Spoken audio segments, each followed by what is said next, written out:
yang harus kita miliki itu memang harus sesuai dengan Al-Quran, karena disebut Quran itu mewenter, menyelup mencelup. Kalau baju dicelup warna kuning, bukan hanya luarnya, dalamnya, jeruannya bisa warnanya berubah semua, mencelup sibghah ya, mencelup. Demikian juga kita, bukan hanya lahiriah ibadah, sementara pola pikirnya materi. Jadi banyak orang yang ibadah tapi pola pikirnya materi. Indikatornya apa? Kalau berdoa, yang paling serius tatkala minta duit, minta dunia. Tatkala istighfar, astagfirullah, astagfirullah, kayak orang bituso gitu. Jadi di sini sholat duha pun, kenapa sholat duha? Gen sugih gitu. Jadi semuanya itu lari ke duniawi, pola pikirnya gitu. Kalau pola pikirnya pakai iman, kita sekarang ini menjadi orang yang paling kaya raya se-Indonesia ya.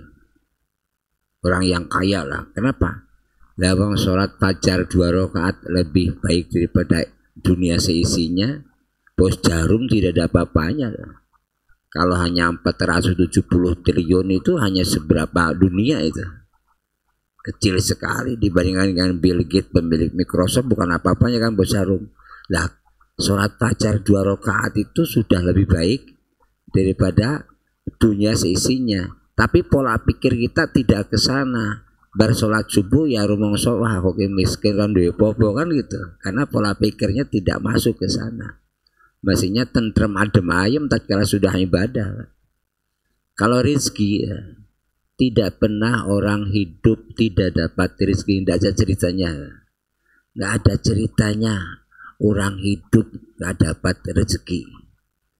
Jangankan yang kerja, yang nganggur aja makan kok. Dia tidak punya kegiatan, tidak sumber pendapatan. Selama dia hidup makan, dari mana itu wallahu alam, Pak. Kenapa kita khawatir sih terhadap dunia? Orang yang ada dunia seperti masuk air, tidak mungkin tidak basah, Pak. Jadi orang yang ada dunia pasti dapat dunia, pasti. Ini sudah rumus, Pak. Makanya dijelaskan Rasulullah, tidak akan mungkin seseorang mati kalau jatah rezekinya masih. Baru dia mati kalau jatah rezekinya habis. Karena masing-masing sudah dijatah. Sebelum lahir sudah jatah. Saya jatahnya berapa, sudah ada semua jatahnya. Kalau jatah ini belum habis, tidak akan mati. Karena jatahnya masih pas sampai ajal. Tidak akan lebih, tidak akan kurang. Cita kala kita masih hidup mesti dapat rezeki ya. Tidak mungkin tidak. Tapi kalau di akhirat urung karuan mlebu swarga. Jadi di dunia itu pasti dapat. Di akhirat belum tentu dapat. Kenapa fokusnya kok dunia? Semuanya untuk dunia, akhiratnya hanya sambil lalu. Kan ada yang aneh, itu tidak memsibgoh namanya, tidak mewenter. Islamnya tidak mewenter diri kita, ibadahnya terus, pola pikirnya masih materialistis, betul kan gitu. Nah ini perlu dievaluasi, yang ngerti diri kita masing-masing. Kita harus merasa berbahagia sekarang ini, apalagi bagi bapak-bapak, ibu-ibu yang bisa bangun jam 3 atau bahkan sebelum jam 3, bisa tahajud sempurna 11 rakaat, bisa membaca Quran secara tartil di sana. Itu sudah kebahagiaan yang luar biasa. Luar biasa sekali. Cari bahagia. Indikator bahagia tidak dengan harta. Kalau indikator bahagia dengan harta, Allah tidak adil. Kenapa? Wong miskin tidak akan bahagia kalau gitu. Padahal bahagia itu kebutuhan manusia. Makanya bahagia tidak ditentukan oleh harta. Mau miskin, mau kaya, bisa bahagia. Terserah setting pola pikirnya. Syukur. Apa itu syukur? syukur itu menerima apa yang ia terima, yang Allah beri kepada kita, dan selalu menganggap, meyakini apa yang kita terima itu banyak, tidak pernah ngomong sedikit. Jadi selalu banyak, berapapun ya, selalu banyak, itu orang bersyukur, makanya bahagia. Terima 100 juta, asemi 1 juta, konco kurung atus, cilik kan, tersiksa dia walaupun 100 juta. Terima 5 juta, ya Allah matur nuwun 5 juta, teman saya mung 3 yuto, ngerasa banyak. Coba bahagia mana itu? Nah, jadi bahagia itu ukurannya dari dalam. Makanya tatkala iman masuk ke dalam dirinya, itu pasti bahagia.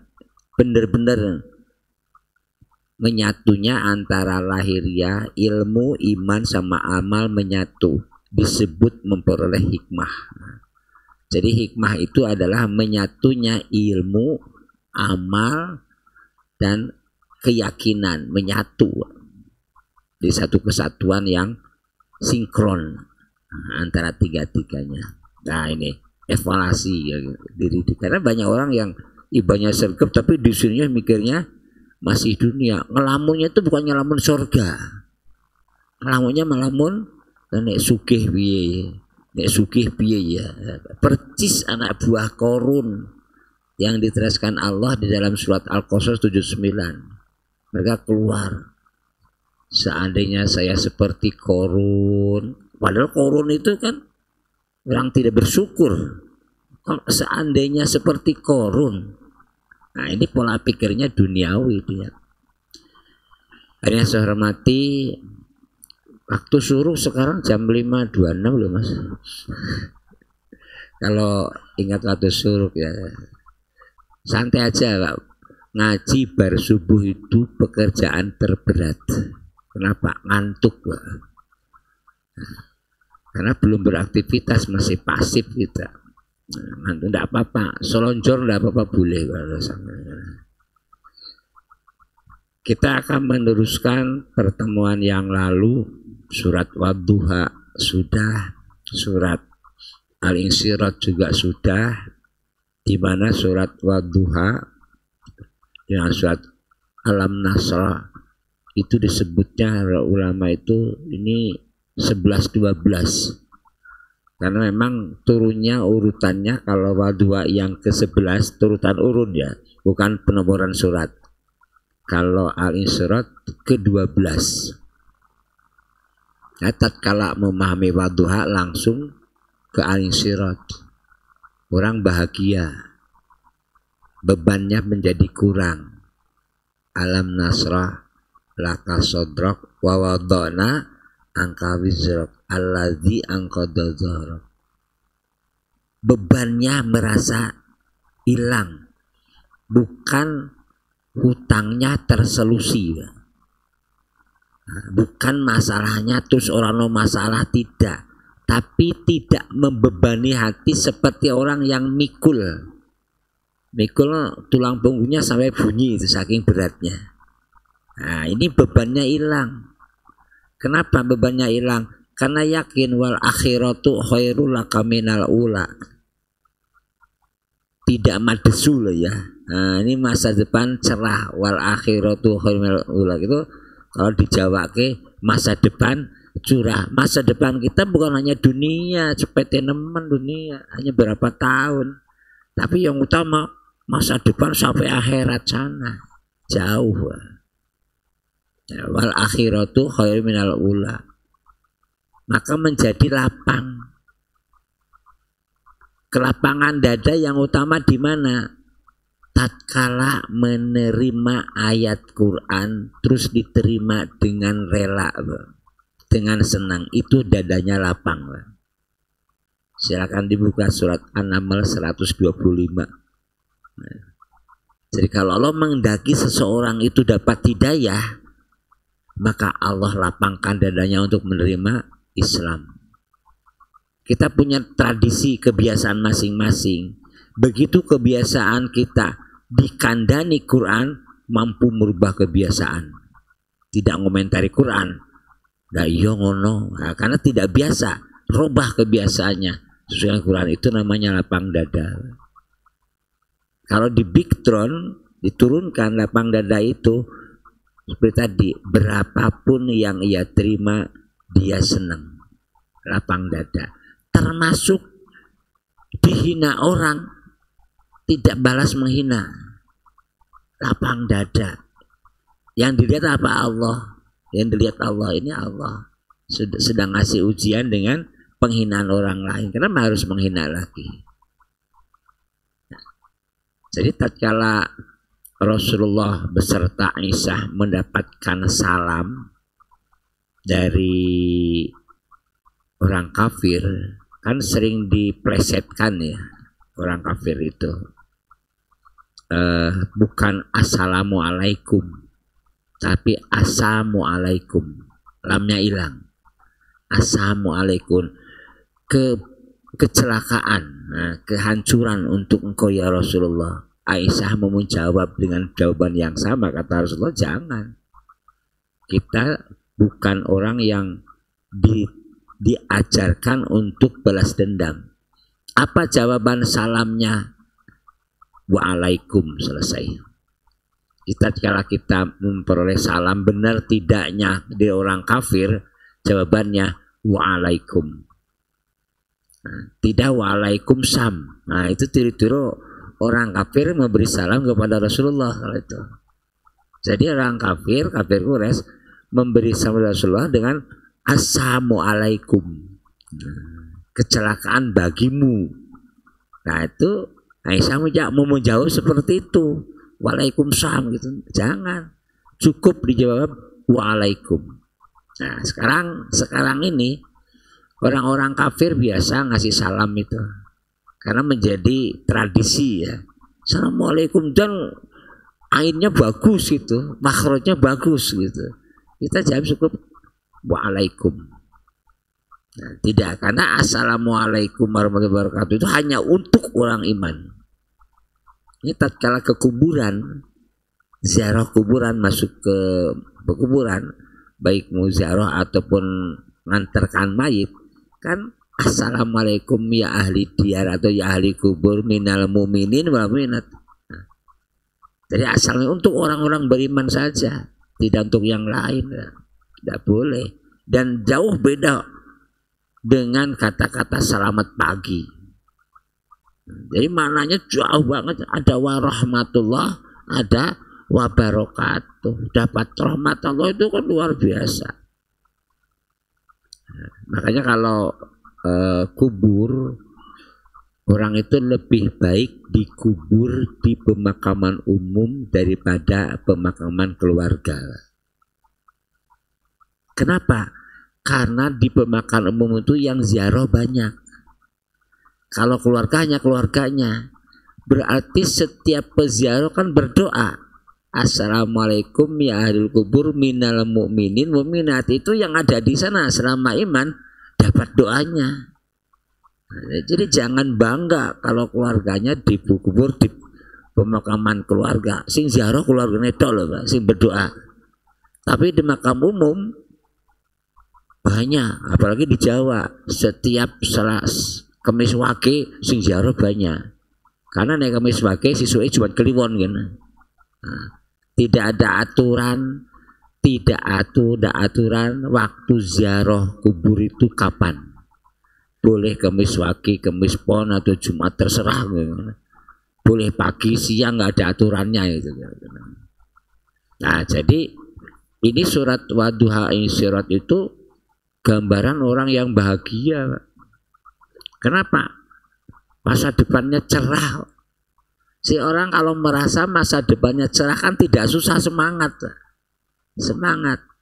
Ada masalah biasa. Mana ada hidup nggak ada masalah? Siapa yang hidupnya nggak ada masalah selama dunia loh ya? Jadi kalau berdoa ya Allah mudah-mudahan nggak ada masalah hidup ini. Ini podo karo njaluk mati.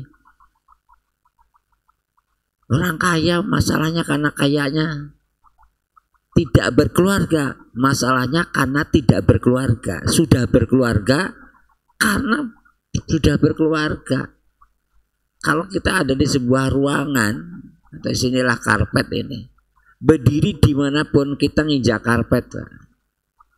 Karpet katakan masalah. Dimanapun kita berdiri di dunia ini, di sana masalahnya. Jadi tidak mungkin. Karena Allah berfirman, wala nabluwannakum.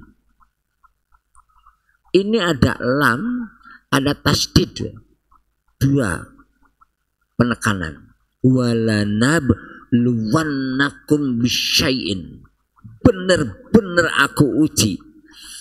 Nah, kalau kita tafsirkan itu pakai nun. Ini kan fi'il mudhari kan. Wala nabluwannakum. Berarti ini tidak akan leren. Kalau fi'il mudhari itu terusan, karena kan sekarang dan seterusnya. Kalau fi'il madhi itu sudah lampau, berarti terusan. Ada nun di sana. Kami. Berarti apa? Yang terlibat, yang menentukan, yang menguji bukan hanya Allah. Kita terlibat di dalamnya. Dalam buat masalah, kita terlibat dalam buat masalah. Nah, jadi kata nun di sana, kami, Allah dengan kita terlibat. Berarti apa? Konsekuensi masalah itu akibat dari perbuatan kita. Nah, itu menentukan bahwa kita harus hati-hati mikir, jangan ada masalah yang kita buat sendiri. Wala nabluwannakum bisyai'in. Apapun akan jadi ujian, akan jadi masalah. Bisyai'in. Apakah ini keluarga, anak, istri, suami, pekerjaan, lingkungan, syai'in apa sajalah gitu. Itu bisyai'in. Jadi pasti. Tetapi karena kita meyakini Quran itu benar, tenang. Kenapa? Fa inna ma'al usri yusra. Dua kali lah, dua ayat. Ayat 5 dan 6 bedanya hanya fa, Pak. Fa inna ma'al usri yusra, inna ma'al usri yusra. Tonton. Dua ayatnya dilihat pakai fa. Fa itu maka, meneruskan kalimat sebelumnya, tapi nggak pakai jeda, Pak. Kalau summa kemudian pakai jeda dulu, hari ini kosong, waktu kosong, baru summa. Tapi kalau fanda langsung hari ini. Jadi kalau ada masalah itu mesti ada solusinya. Tonton kalimatnya. Tatkala bicara usri, kesulitan, pakai al usri. Lihat kalimatnya, inna ma'al usri, pakai al, itu definitif. Bahasa Inggris pakai the kan gitu. Kalau bahasa Inggris definitif, tertentu, jumlahnya sedikit. Tatkala bicara yusro nggak ada alnya. Tatkala bicara kemudahan tidak pakai al. Berarti apa? Ini apapun mudah, Pak. Maka di dalam tafsir Ibnu Katsir disebutkan tidak mungkin satu kesulitan bisa mengalahkan dua kemudahan. Nah, kalau di tafsir Ibnu Katsir disebutkan, kok bisa ngomong satu kesulitan? Karena kalau ada alnya ditulis dua kali bermakna sama. Ini kan dua kali di ayat 5 dan 6. Al-usri ya, dua kali. Tapi pakai al, bermakna sama. Jumlahnya satu kan. Tapi kalau nggak pakai al, nah, yusro nggak pakai al, ditulis dua kali.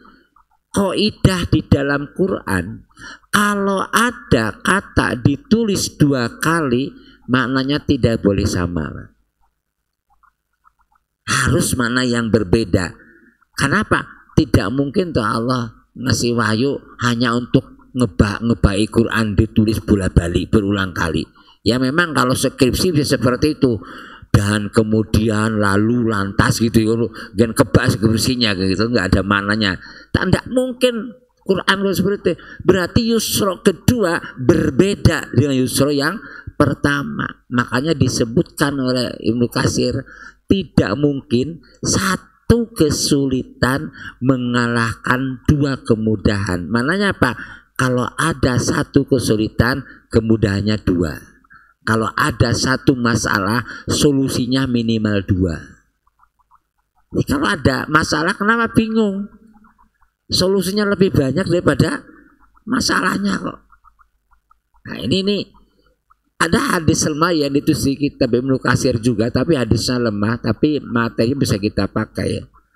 Kalau seandainya masalah itu lari ngumpet di balik batu, bahkan di dalam batu, akan dikejar oleh masalah, Pak. Sampai keluar dan habis itu masalahnya. Jadi dikejar oleh solusinya, dikeroyok oleh solusinya. Ini sampai seperti itu loh penafsirannya. Penafsiran yang lain bahwa kemudahan itu lebih banyak jumlahnya daripada kesulitan.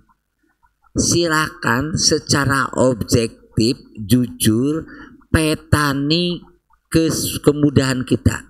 Tulis satu-satu. Enaknya ditulis, Pak, senangnya. Buku sudah habis, masih ada yang belum tertulis, Pak. Silakan tulis senepnya urip, Pak. Senepnya bukan senangnya. Satu lembar belum habis, sudah habis itu senepnya. Lebih banyak enaknya hidup itu daripada tidak enaknya, daripada susahnya. Real objektif, Pak. Silakan susahnya ditulis, 1, 2, 3 ditulis. Satu lembar belum habis, lembarannya sudah habis, Pak, kesusahannya. Senangnya ditulis, silakan. Satu buku sudah habis, masih belum tertulis semua. Ini contoh. Kenapa kita sampai ke sini? Nah, ini pertanyaan. Kenapa Bapak sampai sini, Ibu sampai sini? Karena meripate iso kedip, Pak. Nah, kalau orang iso kedip, dia meripate pedes. Tidak mungkin mangkat ke sini, Bang, meripate pedes. Bisa kedip. Berarti kedip itu kenikmatan. Tidak terasa. Kalau kedip itu kenikmatan. Berapa ribu bahkan mungkin juta kali kita mengedipkan mata, tidak terasa itu kenikmatan. Orang tertulis, tidak tertulis. Nah, sing jadi masalah wis iso ngedip malah kau ngedipi wong liya aja lah kira-kira. Ini satu kedipan mata. Bagi yang pinerannya silo kaya ngono, kenapa bisa silo seperti ini? Enak nemen. Duduk di kursi enak seperti ini. Kenapa? Karena dengkul iso nekuk. Bayangkan, nek dengkul iso nekuk, wuluh. Duduk angel loh, Pak. Berapa ribu kali dalam sehari kita nekuk dengkul. Tidak dianggap kesenangan. Makanya sering-seringlah wisata religi. Harus sering wisata religi. Kemana? Bukan ke masjid gede-gede, ke rumah sakit bisa religi gitu. Tonton di rumah sakit, ya Allah, ya. Sugih melegedu, kalau sudah sakit dikentang-kentang, badannya penuh dengan kabel gitu, tidak bisa berbuat apa-apa, hidung ditutup. Wah, aku iso mlaku enak banget. Rasa jadi orang bahagia waktu itu.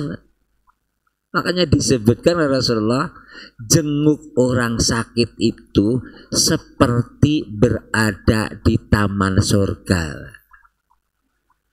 Diperhatikan, aku ki sehat alhamdulillah. Bukai sakit ngentang-ngentang ora iso apa-apa. Padahal kekayaannya banyak, saya lebih terbatas kekayaannya, tapi lebih enak aku jebulane gagal. Ini masalah dengkul loro itu wajar, bang, umurnya sudah 50 munggah kok. Dengkulnya dinggo tuh 50 tahun ya wajar kalau dengkulnya masalah gitu. Nah ini inna ma'al usri yusra. Ada tafsiran lain bahwa bukan hanya kesenangannya lebih banyak daripada susahnya, bukan hanya solusinya banyak daripada masalahnya. Di balik masalah itu ada keuntungan yang bisa kita peroleh, yang untungnya jauh lebih besar dari kerugian masalahnya. Ada sebuah kasus real, ada seorang pengusaha ya berhasil puluhan tahun tidak pernah rugi, asetnya nambah. Kalau zaman dulu sebelum antrian haji panjang seperti sekarang ini, mangkat haji itu niatnya sesuai mangkat haji gitu, berangkat. Kalau dulu kan bayar langsung mangkat sesuai kan gitu, berikut tahunnya itu. Atau umroh kayak mau haji, saya banyak duit, hancur duitnya, usahanya hancur, kerugiannya sampai 64 miliar. Bingung. Baru selesai setelah 6 tahun rampung. Apa yang terjadi setelah selesai? Yang tadinya sombong rakaruan hilang sombongnya. Yang tadinya syirik percaya karo keris. Keris itu dijadi andalan untuk usahanya. Ya sholat biasa, sodakonya banyak lah, kerisnya banyak. Kan jadi musik. Kalau sekarang tidak musik ya, pakai keris. Makanya saya sering sekali bayar dulu pakai keris, sekarang nggak pakai uang tunai. Karena tidak musik kalau sekarang pakai keris itu ya. Nah, ya dulu zaman itu pakai keris nggak boleh, sekarang itu malah jadi nyaman bayar pakai keris, orang mau duit tunai. Nah, ini setelah selesai, setelah apa masalahnya banyak itu, semuanya ndak ada dukun, semuanya Gusti Allah yang iso gitu. Sombongnya hilang. Terus saya katakan loh, itu menghilangkan kesombongan kaum musyrikan harus 64 miliar. Untungnya lebih gede jauh daripada 64 miliar. Jadi kita kena masalah. Ada nilai ekonomi, kalau dinilaikan ekonomi yang bisa kita hitung kerugiannya berapa, untungnya lebih gede dari itu. Kalau kita bisa menghayati itu, bisa mempelajari, bisa ngambil hikmahnya dalam bahasa kita, bisa terjadi seperti itu.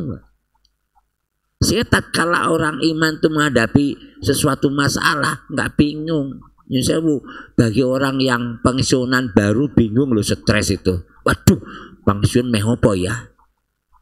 Nah, kan pendapatan kurang, kesehatan mulai kurang, perhatian orang lain menjadi kurang. Dulu waktu masih bekerja pejabat, mobilnya bagus, tapi tidak bisa buka pintu. Ini urung dibuka kayak wong liya, urung medon ya, karena rasa buka pintu mobil. Mobilnya bagus. Sekarang buka dewe, nyupir dewe, semua dewe, stres.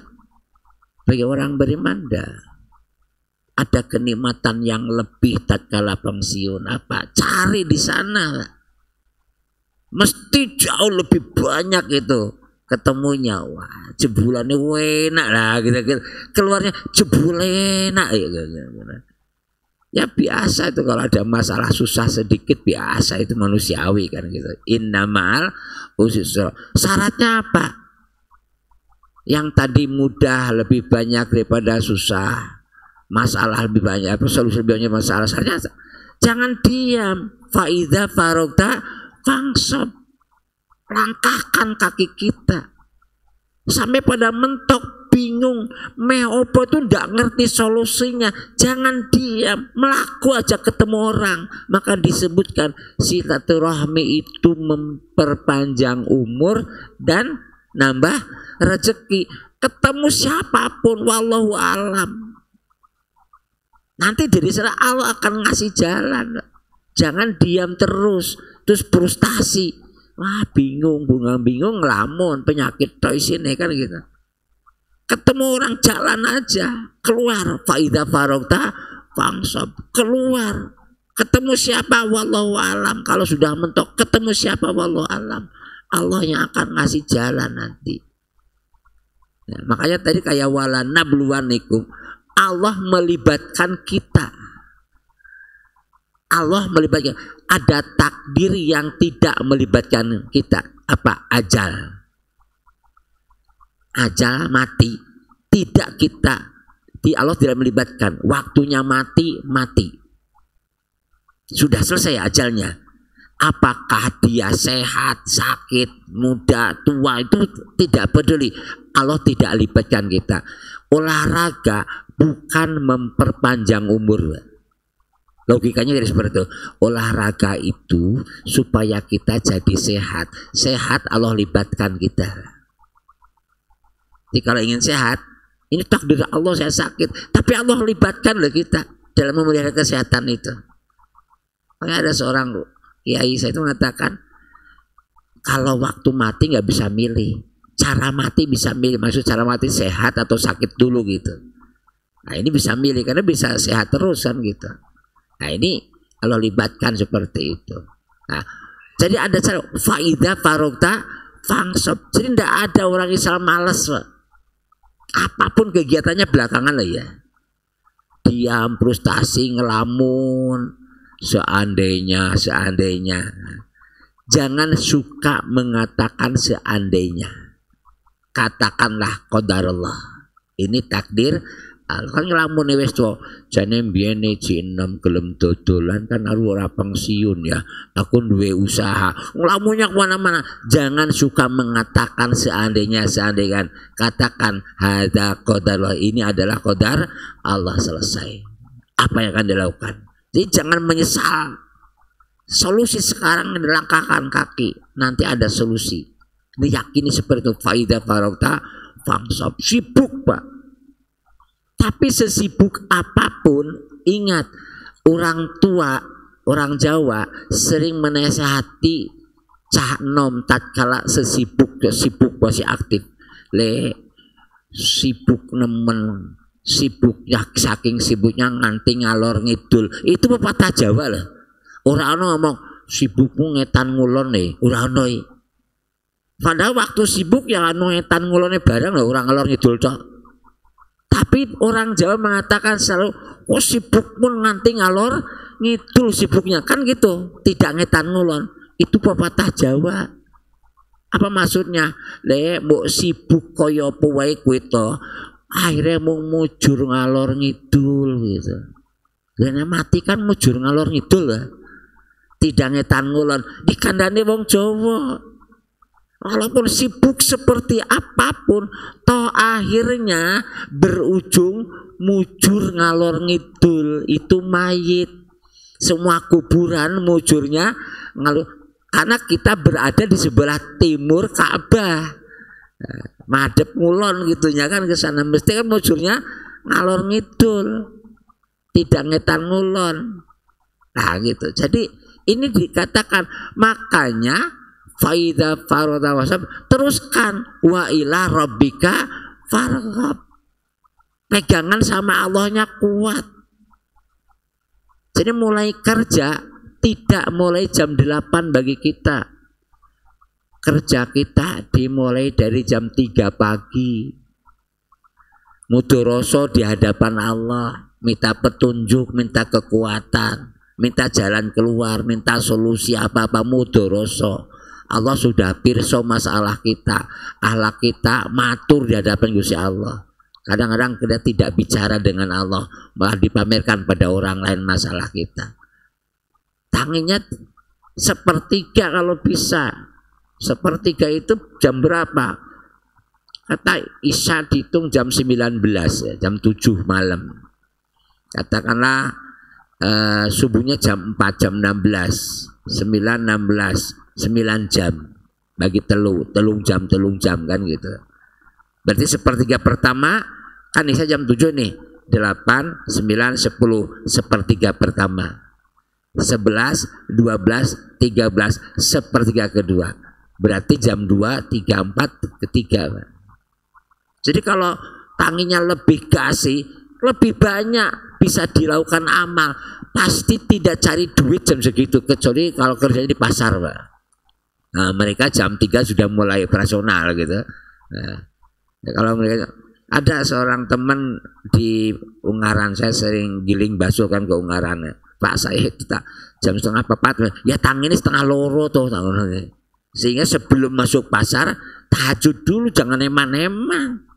tangi jam setengah papat langsung pasar aduse orang engko aduse bar dodolan enggak, bangunnya setengah 2 diundur karena mereka jam 10 bisa leren dodolane, sudah sepi jam 10 itu bisa istirahat. Nah, jadi bangunnya jam 3 jam 2. Sekarang subuhnya mulai cepet lah, tangi jam 3 pas-pasan loh ya, tangi jam 3 pas-pasan. Nanti kira-kira Novemberan itu sudah jam 4 kurang, sudah jam 4 kurang, mepet nanti nggak bisa baca. Kenapa? Rangkaiannya tahajud itu baca Quran secara tartil, ada baca Qurannya secara tartil, baca minimal terjemahannya dibaca orang ngerti bahasa Arab kan gitu, baca terjemahan ngerti supaya ini menambah ilmu kita. Bangun jam 3. Penghargaan Allah sampai disebutkan Allah turun ke langit bumi, sampai menyebutkan mendekat lah. Kita tidak mendekat Allah, Allahnya mendekat kita kok. Terus ngutus malaikat, malaikat cari siapa yang sholat. Kalau dia minta ampun, ampunkan. Kalau minta apapun, kabulkan. Ini sampai seperti itu. Allah mendekat, lah kita nggak mau mendekat pripun jal gitu. Kok bertepuk sebelah tangan istilahnya kan gitu. Allahnya turun ke langit bumi, kitanya nggak mau naik gitu. Ada hal apa dengan diri kita sampai Allah turun ke langit bumi tidak ditanggapi dengan baik gitu. Tangi. Tidak hanya jam setengah, nanti subuhnya tangi jam 4 langsung subuh aja. Waktunya hilang itu. Waktu yang mustajabnya hilang. Terus ngomong lagi, nah saya ini sudah tahajud tahunan, kok ora sugih-sugih kan gitu. Jalur sugih ora sugih-sugih. Siapa yang bilang tidak kaya raya? Kita sudah kaya raya wong ora tau ramangan no. Pernah di antara kita ndak bisa makan? Puasa itu bukan tidak mangan, merubah schedule makan, jadwal makannya dirubah, malah luwih akeh kok.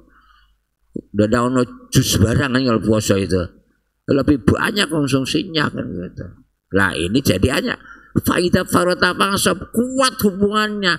Jadi dia kerja keras tapi hubungan dengan Allah kuat, tidak mengandalkan rasional aja. Nah ini sehingga kalau ada godaan-godaan waktu mencari rezeki ini kuat. Mohon maaf, waktu ngasih rezeki itu godaannya banyak. Kalau sudah masalah duit kadang lali aturan, Pak. Ini nyerempet goror ya. Nyerempet goror itu apa? Nipu. Nah, ini misalkan orang yang jualan mobil bekas, mobil second. Aneh ya second, padahal tangan ketiga kok disebut second. Second itu kedua ya. Ya, mobil bekas. Mesti ngomongnya mulus orisinil padahal kropos.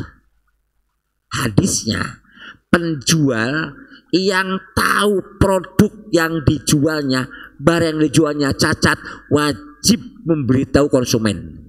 Wanira aja betul kayak mana. Jadi penjual yang ngerti barang yang dijualnya cacat, wajib hukumnya memberitahu pada konsumen. Jual barang mobil bekas, ini mobil kropos mas, ini wajib Pak, hukumnya. Kalau tidak diberitahu haram Pak, karena wajib hukumnya. Sekarang mana ada orang jualan seperti itu, ngomongnya mulus, kropos, disembunyikan. Gen pelaku ini orisinil padahal cat ulang diomongkan. Tidak cukup mengatakan silakan teliti dengan sesama, jangan sampai kapusan. Tidak cukup itu, dikandakno. Nah ini hadis susah seperti itu. Kalau sudah sampai duit, ini seolah ahli KB. Karena duit itu ngapusi kita bola balik. Kenapa? Atusan ewu warnane abang tuh, tengah meripat hijau berubah warna. Padahal ceto warnane abang, itu meripatnya hijau biasa gini. Itu merubah warna gini. Makanya saya juga sudah mulai buta warna. Kenapa? Ngerti ini abang toh. Abang orang ngerti, kenal gini. Ini suka merempet nyerempet barang haramnya. terus dibawa ke rumah barang haramnya, dibelikan makanan sate kambing, kan bergizi, jadi gemuk badannya. Daging yang jadi di tubuh kita berasal dari barang haram akan geret semuanya ke neraka, Pak. Ini perlu kekuatan dari mana? Ini tahajud itu perlu minta pertolongan Allah. Bukan hanya dapatnya rezeki, tapi juga halalnya, jangan lupa itu. Nah, jadi faida faragta fangsab wa ila rabbika farghab. Kerja keras tapi gondelan sama Allahnya kuat. Insyaallah enak, Pak. Tidak ada yang frustasi, pensiun ya miskin. Saya juga sudah dari Unimus secara formal itu sudah ditugaskan mengelola organisasi lain, yaitu organisasi PANG. Itu pensiunan, pensiunan gitu. Nah, saya bingung, biarkan aja pensiun, karena pensiun itu merubah kegiatan satu kegiatan yang lain, bukan leren, Pak. Masalah jalan-jalan atau bertani itu carry, masalah kegiatan itu ada yang dilakukan supaya sehat. Nah, ini sudah jam 5 lebih 39 menuju suwi-suwi. Nah, habis ini sabar, nah, sarapan bareng. Nah, kalau di sini habis ngaji terus kita sabar, sarapan bareng. Nah, Bapak Ibu yang saya hormati, mari kita mencoba mengkaji Quran itu diteliti, dikaji dengan betul, dimasukkan ke dalam pikir kita jadi ilmu, dimasukkan dalam hati itu untuk meningkatkan keimanan. Jadi keluar dari sini ini imannya nambah, ilmunya nambah, berkui amalnya juga nambah. Harapannya seperti itu. Jangan sampai ngajinya sering tapi pola pikirnya tidak dirubah. Saya untuk ibu-ibu banyak loh ibu-ibu ngaji. Ibu paling sering ngaji ibu-ibu tuh. Mungkin sehari bisa 5 kali, Pak. Pergi ngaji gitu. Tapi pola pikir kadang-kadang tidak dirubah, dipikir duit terus gitu. Nah, ini harus dirubah. Ya, mencari duit wajib dalam rangka untuk bisa amal kepada orang lain, nyenang ke wong liya, tapi bukan itu tujuannya. Nah, tujuannya bagi kita dunia itu adalah alat untuk berjuang, alat untuk ibadah, bukan tujuan. Untuk apa mencari alat yang bisa dipakai? Yang tidak bisa dipakai. Barang haram itu nggak bisa dipakai ibadah. Untuk apa kita cari orang gunanya? Nah, terima kasih. Mudah-mudahan kajian kita dan semua amal-amal yang dilakukan kita sejak mulai bangun tadi sampai sekarang jadi wasilah, jadi lambaran Allah mengampuni semua dosa-dosa kita. Allah menyembuhkan semua penyakit yang sedang kita derita. Allah mensolusi semua masalah yang sedang kita hadapi. Allah tansah maringi hidayah, taufik, inayah pada kita sehingga kita istiqamah ala din, ala ta'ala, ala jihad, ala ibadah sampai akhir hayat. Dan tatkala ajalnya sudah datang, mudah-mudahan kita diwafatkan dalam keadaan husnul khatimah, dicatat seorang syuhada, masuk jannatul firdaus tanpa hisab, ditempatkan beserta para syuhada, mulia fit dunya, mulia fil akhirah, mulia di hadapan Allah, mulia dan makhluk. Mudah-mudahan semua doa ini juga Allah berikan kepada anak cucu kita, kerabat kita, keluarga kita, teman-teman kita. Rabbana atina min ladunka rahmah wa hayyi lana min amri rashad. Allahumma inna nas'aluka khairan fi hadzal yaum wa ba'daha wa na'udzu min syarri ma fi hadzal yaum wa ba'daha. Allahumma inna kasih wa sulki wa a'udzu min adzabil qabri tabina la ilaha. Allahumma anta rabbi la ilaha illa anta khalaqtani wa na'buduka wa nahtika wa adu ma satatu. A'udzuka min syarri ma satatu abulaka bi ni'matika wa dzambi faghfirli fa innahu yaghfiru dzunuba illa anta. Rabbana atina fid dunya hasanah wa fil akhirati hasanah wa qina adzabannar. Walhamdulillahi rabbil alamin. Wassalamualaikum warahmatullahi wabarakatuh. Waalaikumsalam warahmatullahi wabarakatuh. Jazakumullah khairan katsiran Ustaz Khairuddin. Jamaah sekalian, mudah-mudahan kita senantiasa diberikan kekuatan dan istiqomah untuk selalu tetap bergerak nih. Wa idza faragta fansab dan wa ila rabbika farghab, dan hanya kepada Allah lah kita semuanya berharap. Demikian akhir dari kajian kita pada pagi hari ini. Mari kita tutup dengan bacaan doa kafaratul majlis. Subhanakallahumma wa bihamdika asyhadu an la ilaha illa anta astaghfiruka wa atubu ilaik. Setelah sholat sunat suruh kita akan sarapan bersama-sama. Assalamualaikum warahmatullahi wabarakatuh.